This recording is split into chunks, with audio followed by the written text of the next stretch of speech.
Hello my friends, welcome to Pro Strings. I'm Henriette and today is day 33 of the Virtual Violin Practice Playalong. It's really lovely to see you here. Thank you for coming. Today we are going to practice our violin with no hands. We're going to carry on with our bowing exercises. We're going to carry on with our vibrato. And then we're going to advance our string crossings a little bit more. And rather than just doing our wrist circles, we're going to involve the elbow in a very special way. And then we're going to refine our improvisations as well later on in this video. So make sure you hang in there right through to the end. Let's get your stuff together and let's get started.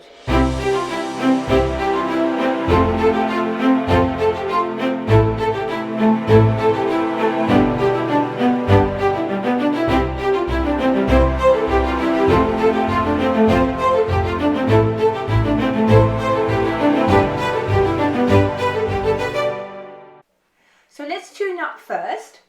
Here is your A.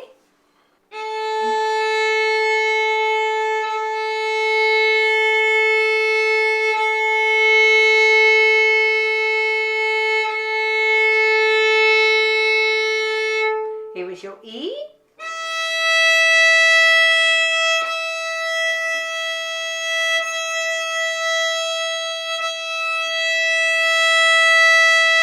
Your D string.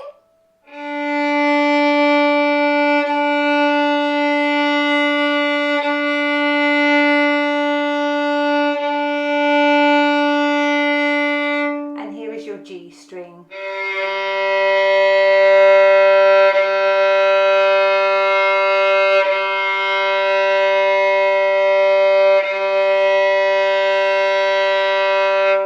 Now let's practice tuning in double stops, and I really want you to listen to whether you hear those two notes blend in together. Here's A and E.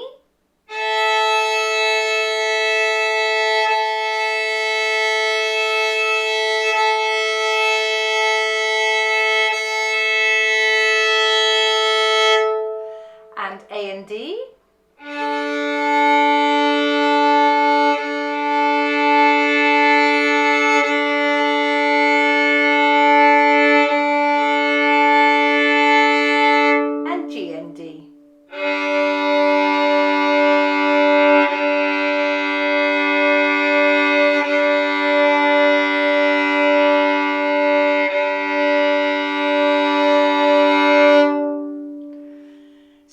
Start today practicing our neck muscles, so let's put your bow down.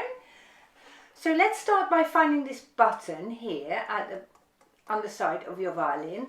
Stick it in that little dent of your neck, and now can you slide your violin across your collarbone towards your ear so that your earlobe is really close to the chin rest. And now find a comfortable position.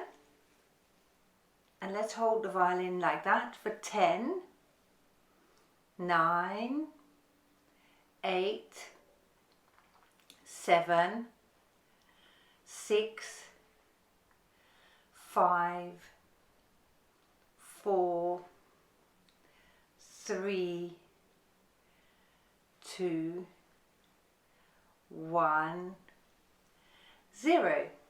Awesome. Give your neck a little rest by moving up and down, saying yes a couple of times, and then shaking no a couple of times so that your neck is nicely relaxed. And now we're doing the same thing again, and this time, so slide it up to the side of your neck. There we are.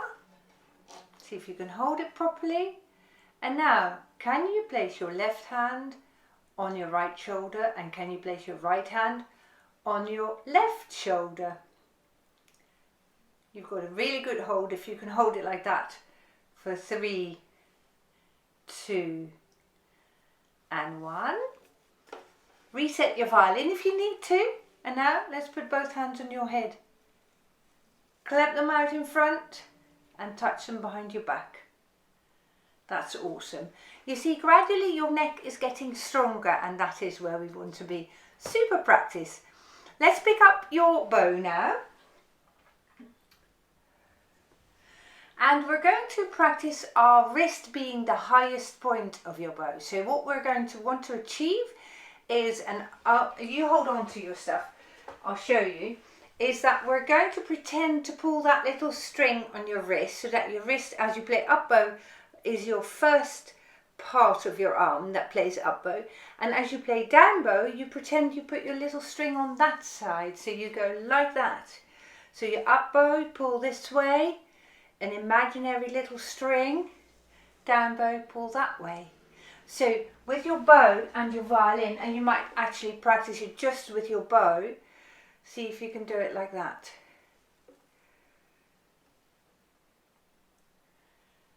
Okay. Now we've done this before a couple of times, and now what I'd like you to do is see if your fingers can start to follow. So if I go like this and I'm playing a pretend down bow, I want you to straighten your fingers here, do a little loop, and then come up with your wrist first, and now do a little loop that way. So we're going that way, down bow, a little loop clockwise with your fingers, up, and a little loop anti-clockwise with your fingers as you go down. And we're making a sort of figure of 8. Can you see that? Okay, now let's try it with your right shoulder down. There we go. Swing round with your fingers here in this corner. Up bow, so your wrist comes first.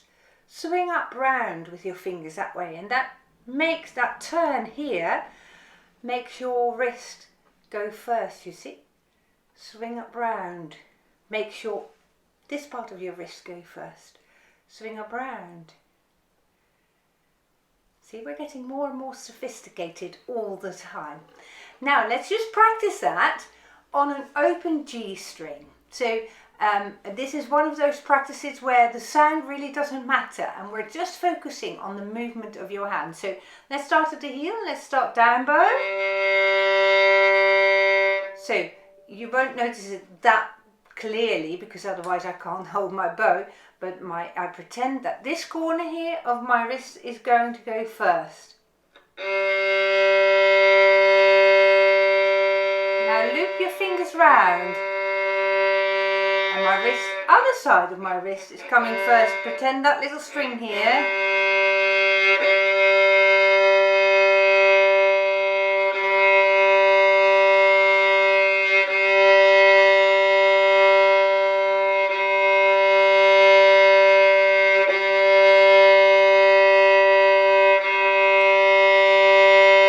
Very nice. Now let's do the same thing, this time with your shoulder in its lowest position. And with your relaxed stance with your left foot forward. Can we do that again? Start on G. Now pretend your wrist is pulling you. Swing round with your fingers.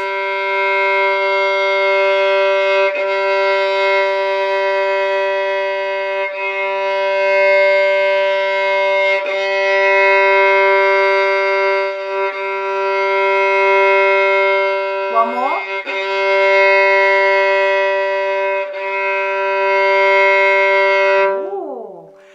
And why are we practicing this? We're practicing it because we are wanting to explore our bowing from all sorts of different angles.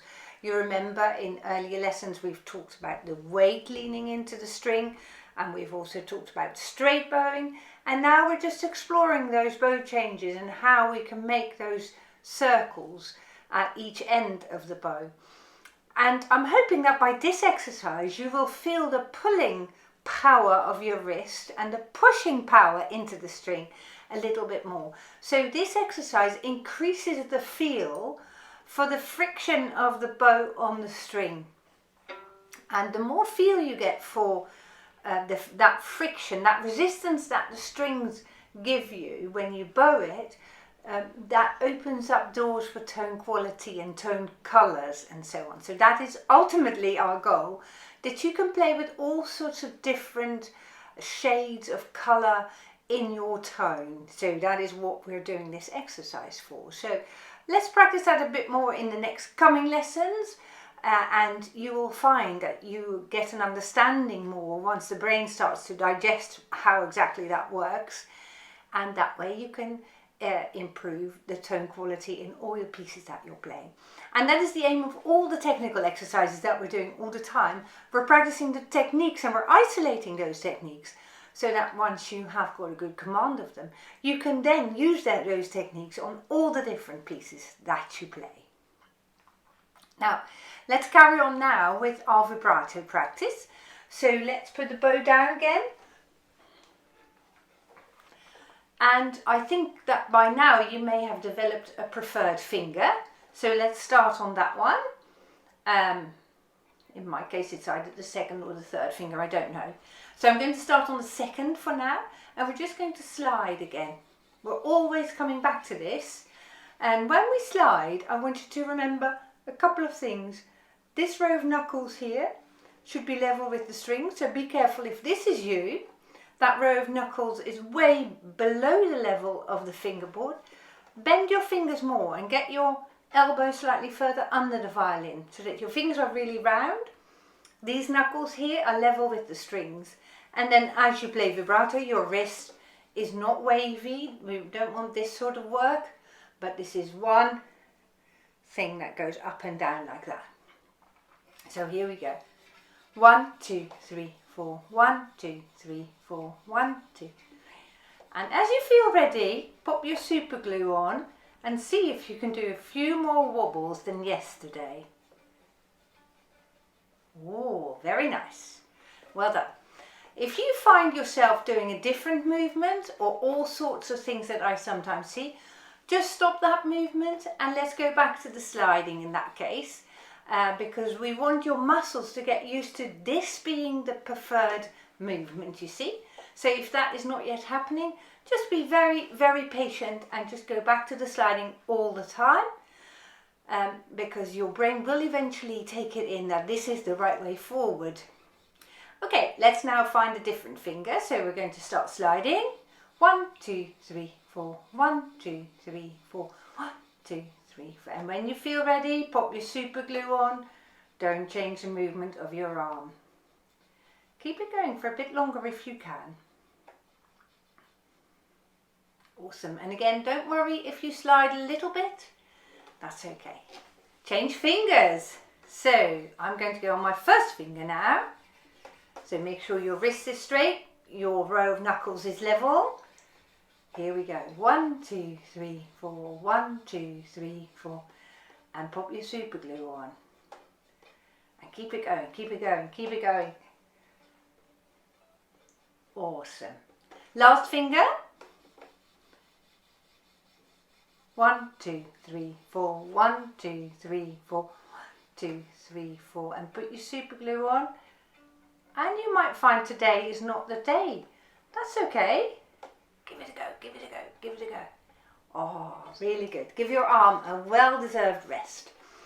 And just be happy with the knowledge that you, whatever level you came out at just now, you are a little bit further advanced than yesterday. And it's this progression, day by day, you're getting better and better and your arm gets stronger and stronger. Awesome. Let's pick up your bow. We're getting to our technique of string crossings now. Just to refresh your memory, we were doing clockwise circles with our wrist and anti-clockwise circles with our wrist. Now, the clockwise and anti-clockwise circles with our wrist are for the fine nuances of going from one string to another. We've also seen way back in one of our earlier lessons that we played arpeggios and we were using our elbow to go from one string to another. And let's just practice our seesaw exercise again that we did. So let's put your bow down in the middle on the G string with your elbow up and this line, the line of the bow and your upper arm parallel to each other. So we're having a sort of diamond shape here if you have an imaginary square here. Okay, and what I'd like you to do now is drop your elbow. Don't do anything with your hand. Just drop your elbow. And you'll find that your hand will follow. Now can you raise your elbow? and you see your hand follow. So this movement doesn't start with my hand, no, it starts with my elbow, and I'm not doing anything with my hand, you see? Try it a few more times, because we're going to be using this. Okay, so now we're going to combine the exercise that we did with our elbow to the exercise with our wrist, and I'll show you what we're going to do, and perhaps you can have a really good look and observe where I use my elbow and where I use my wrist. So I'm going to start on an open G string.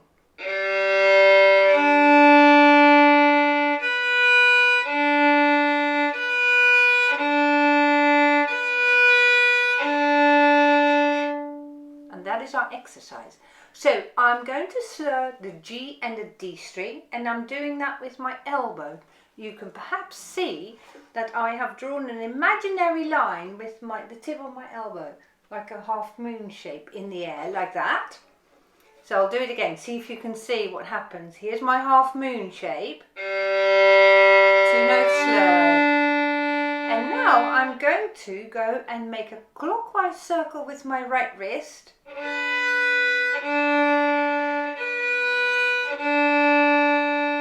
And now, just so I can get back to the heel again, I'm playing B and D slurred.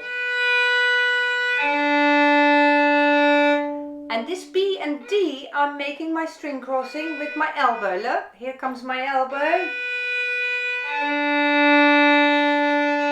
And now I've got back into the same place where I started this exercise. So I'll do it again. We'll go very slowly.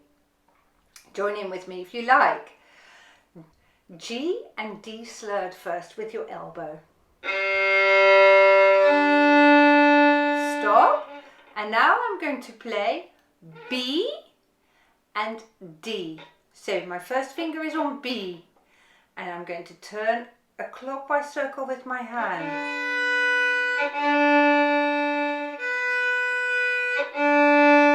Okay, stop. And the third part of this exercise is we're going from B to the D string, and I'm raising my elbow again. Look at my elbow here. And now we've come full circle. Shall we do that again? So go to the G string by lifting up your elbow. Okay?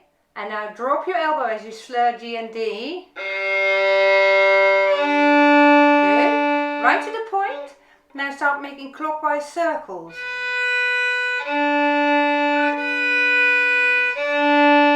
Good.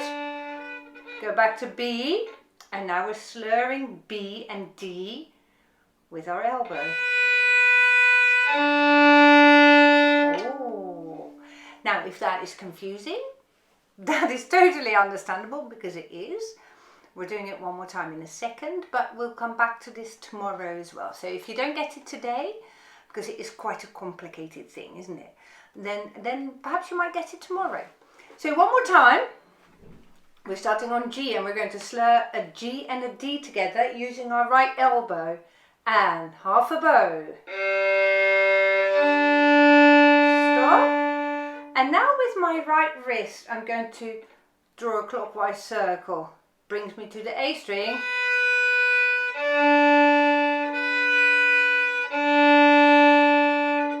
Go back on B like that. And now with your elbow, make the string crossing from B to D.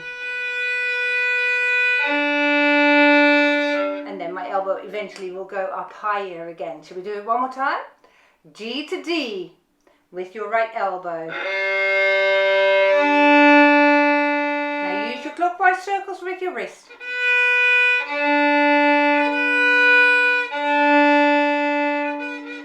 Use your elbow again to go from B to D. And up still to go to G to be ready for the next circle of movements. So that's enough of string crossings for now. Let's practice our scale for today, and that is a D major scale. And we're going back into that nice relaxed long bow way of playing our D major scale, stretching our bow arm forwards. Let's also get back into our relaxed stance, so your knees are soft, and that makes for a really intricate sound. Now your right shoulder, of course, is drawing down. It's drawing the bow into the string. Here we go. And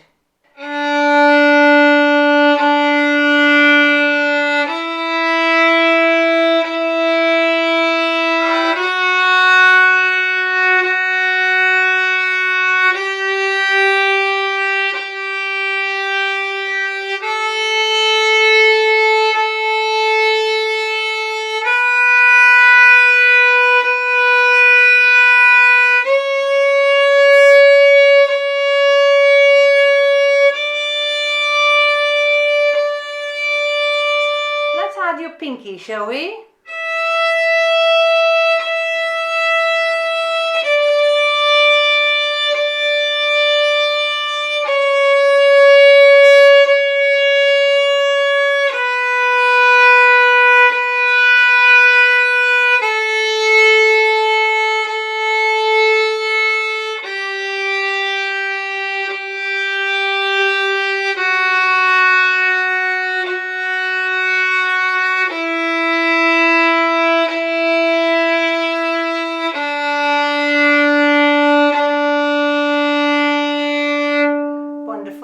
And a D major arpeggio. Stand up really tall. Push out your chest forward so your violin's got a really good flat surface to play on. And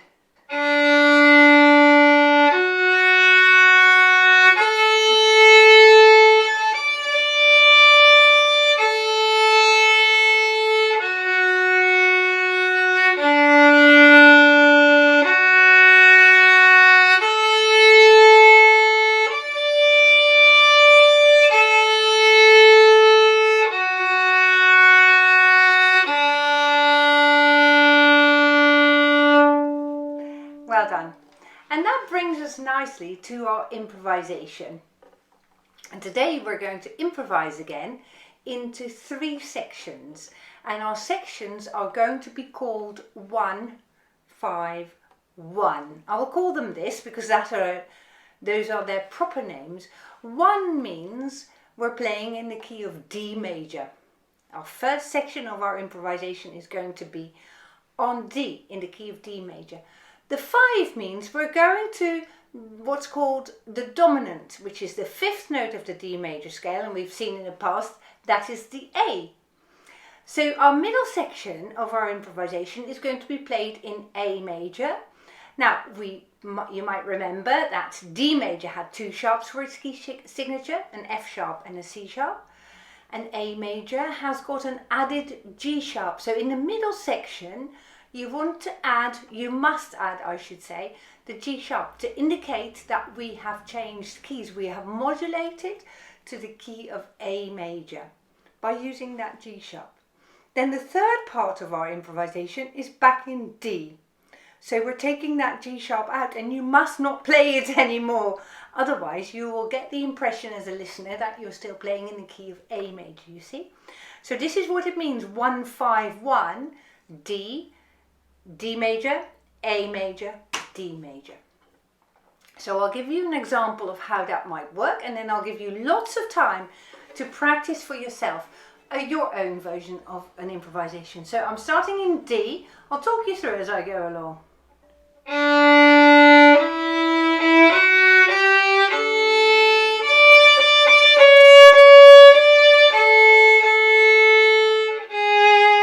So that was D major, and now by using the G sharp I'm going to A.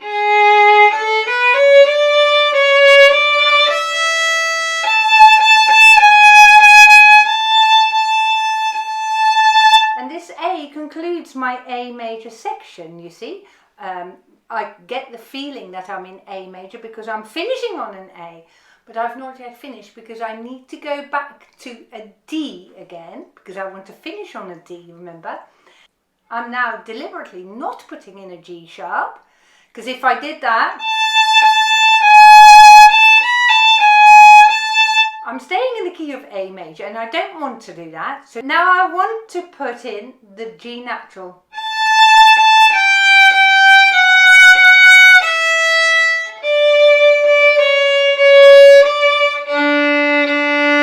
You see, that brings me back onto a D. So I would like you to have a go now, in your own time. I'll leave you lots of time.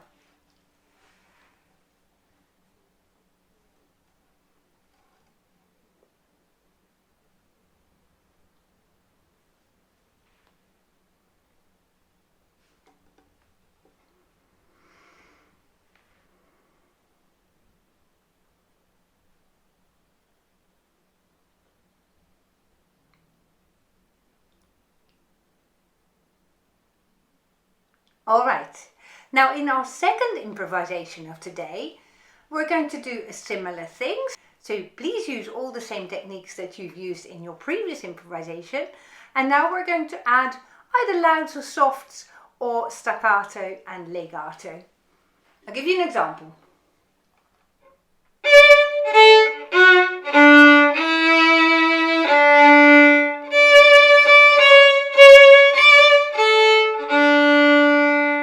That was my D major section.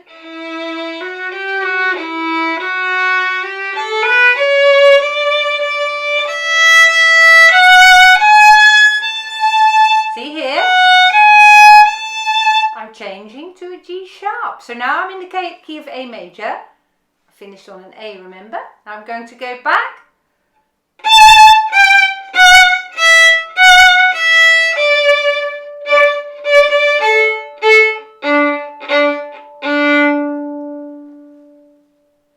Okay, you have a go.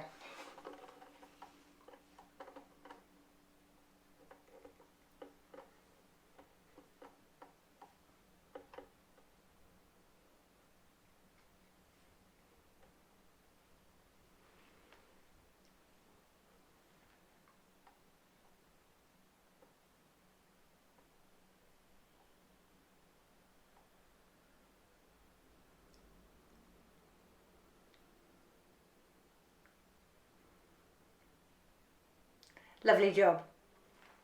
Very good. I'm hoping that you're getting more and more comfortable in making up tunes on the spot. I mean, my improvisations have not been written down. I'm just following what I would fancy doing. So in this last section of our improvisation today, I want you to stick with 1-5-1.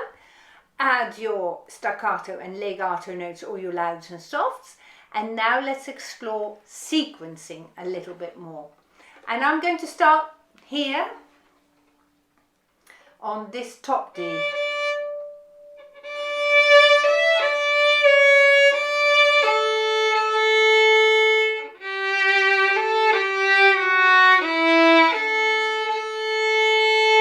Now I'm having my A here. And I'm changing here.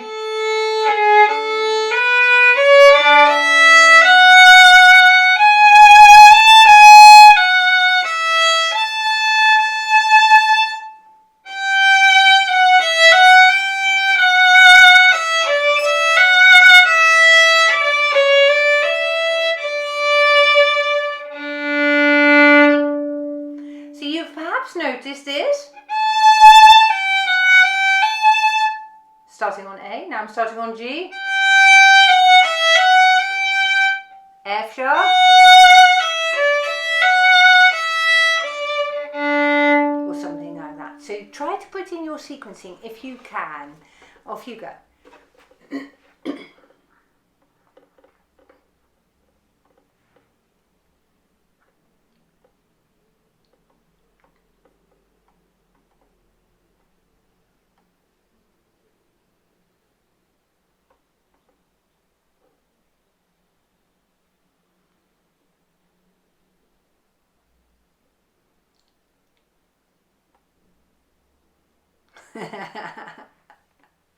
I think that was absolutely wonderful, especially if you have stuck with this video right until this point. You must have done something right. Well done you. Very, very good. You see how much more sophisticated you become, a little step in the right direction all the time. So come again and visit me in day 34 when we'll be even more polishing our improvisation. So I very much look forward to seeing you again then, and thank you so much for joining us today. Goodbye.